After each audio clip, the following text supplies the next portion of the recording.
Well, hello, friends. This is Tommy Oaks, and this is the Story Break.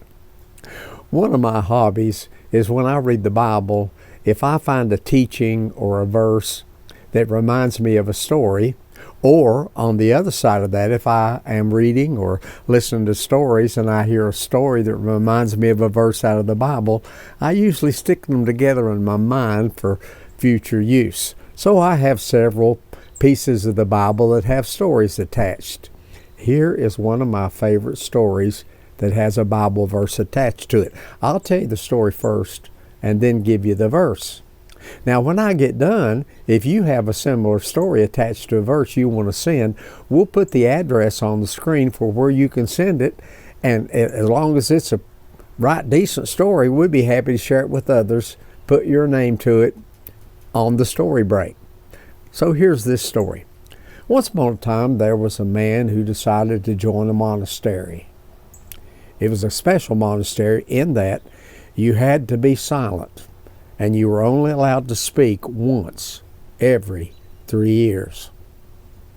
So he signed up for that, got in the monastery, stayed his first 3 years, and then he went to the superior officer of the monastery, and the superior said, "Well, you have anything to say?"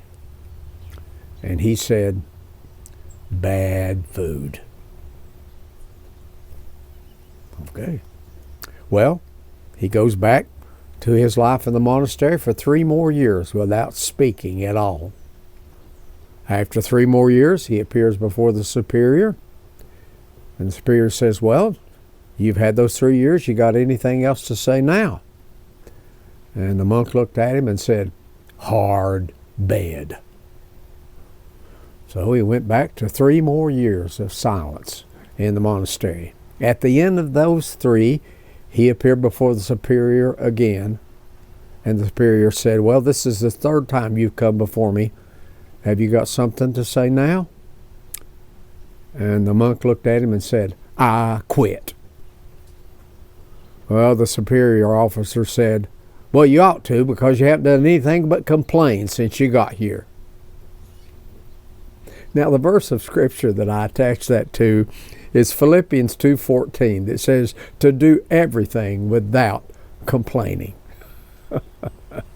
Do everything without complaining or murmuring or arguing. And there's that verse. Thanks for coming to the Story Break. See you next time.